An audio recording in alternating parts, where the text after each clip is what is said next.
যে এই যে আমরা প্রোগ্রামে এসেছি, আমরা এই অনুষ্ঠানে এসেছি, দেখতে পাচ্ছেন প্রচুর মানুষের ভিড়, লাইন দিয়েছে প্রসাদ নেওয়ার জন্য। এবং এখানে যারা এই অনুষ্ঠান সঙ্গে যুক্ত আছে, যারা এই অনুষ্ঠানকে পরিচালনা করে, তাদের সঙ্গে আমরা একটু কথা বলে নেব।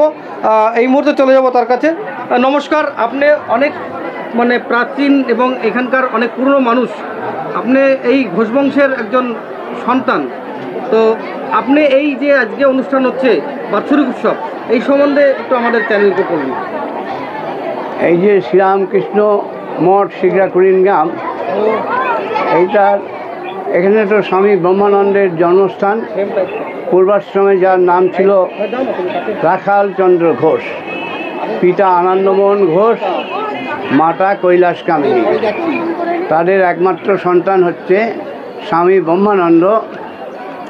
তিনি বাবার সঙ্গে উচ্চশিক্ষার জন্যে কলকাতায় গিয়ে বসবাস করার সময়ে বিবেকানন্দর সঙ্গে সেই ব্যায়ামাগারে পরিচয় হয় এবং পরে রামকৃষ্ণের কাছে তিনি যান। এবং রামকৃষ্ণ ওকে দেখেই বুঝেছিলেন যে এই সেই রাখাল। রাখাল হচ্ছে শ্রীরামকৃষ্ণের মানস পুত্র।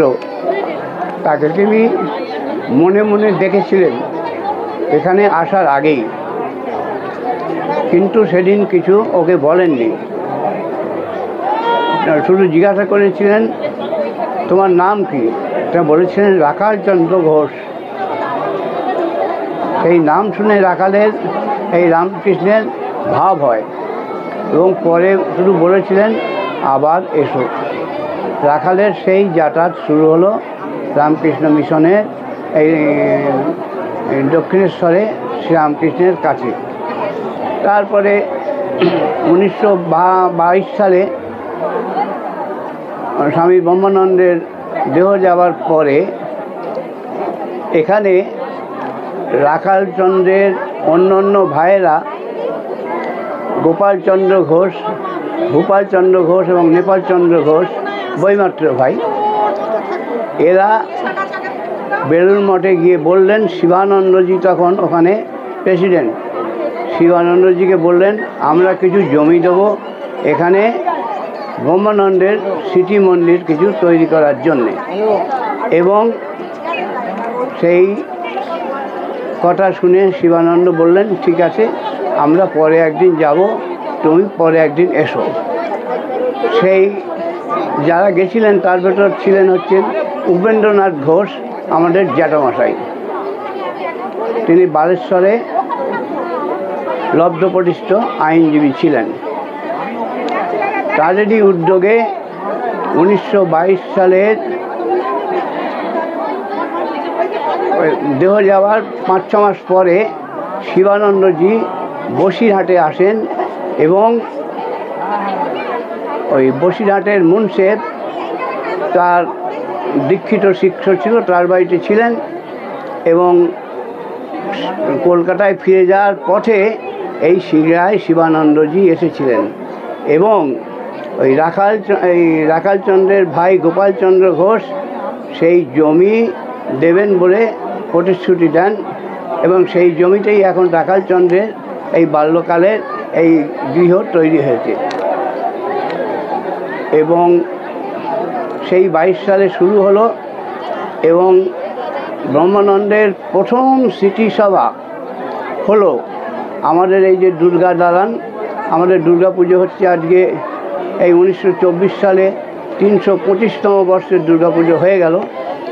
এই দুর্গা দালানে মিটিংটা হয়েছিল এবং এর সমস্ত খরচা এবং ফুল নিয়ে আসা, ক্যামেরা, ছবি তোলা সব করেছিলেন উপেন্দ্রনাথ মুখোপাধ্যায়, বসুমতী সাহিত্য মন্দিরের প্রতিষ্ঠাতা এবং মালিক।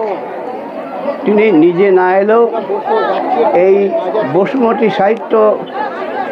বসুমতী যে মাসিক পত্রিকা, সেইটার প্রথম সংখ্যায় এই সমস্ত ছবি প্রকাশিত হয় এবং উপেন্দ্রনাথ মুখোপাধ্যায় নিজে ব্রহ্মানন্দ সম্পর্কে লেখেন।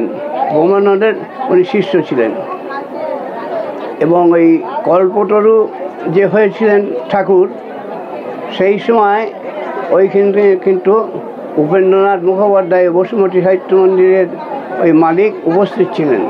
তাকে বলেছিলেন, হ্যাঁ তোর বাড়ি গাড়ি সব হবে।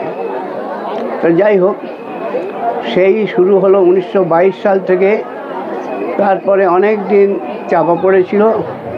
1953 সালে, আমি তখন ক্লাস 8-এ পড়ি, সরস্বতী পুজোর কয়েকদিন আগে আমরা ওখানে সরস্বতী পুজোর প্যান্ডেল করছিলাম। একটা গাড়ি ঢুকলো, তাতে বেশ কয়েকজন সাধু মহারাজ ঢুকলেন এবং তারা এসে এইখানে ব্রহ্মানন্দের অন্য অন্য আত্মীয় স্বজন যারা তখন বাড়ি ছিল, আমাদের আত্মীয় স্বজনরা গোলক বিহারী ঘোষ, নিকুঞ্জ বিহারী ঘোষ এবং বন বিহারী ঘোষ, ওই বীণাপাণি ঘোষের ঘরে ওইখানে ব্রহ্মানন্দ জন্মগ্রহণ করেছিলেন এবং সেখানেই আজকে মঠ হয়েছে। এবং ওরা সমস্ত এই জমি ওই নিকুঞ্জ বিহারী, বনবিহারী এবং গোলক বিহারী মঠকে নিঃশর্তে বিনামূল্যে দান করে দেয়। এবং মঠ ওই শুরু হলো 53-54, ওই বাড়িতেই হয়। 55 সালে বাইরে হয়, মাঠের দুর্গা দালানের ভেতর। তারপরে 55 সালের শেষের দিকে এখানে ভিত্তি স্থাপন হয়। সেটা করলেন প্রেসিডেন্ট মহারাজ এবং সূর্য মহারাজের বিশেষ উদ্যোগে। সূর্য মহারাজ স্বামী ব্রহ্মানন্দের শিষ্য ছিলেন এবং দীর্ঘদিন ওনার প্রাইভেট সেক্রেটারি ছিলেন।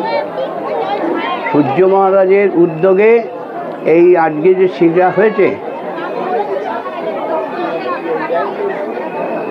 সেটা সব সূর্য মহারাজের জন্য।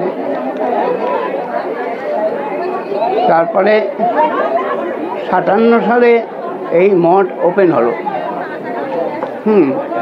এবং এই মঠে দেশ বিদেশের বহু ভক্তজন এসেছেন এবং আমেরিকার থেকে স্বামী প্রভবানন্দ, যিনি ব্রহ্মানন্দের শিষ্য ছিলেন, তিনি আর্থিকভাবে অনেক হেল্প করেছেন এই ব্রহ্মানন্দ আশ্রম তৈরির ব্যাপারে।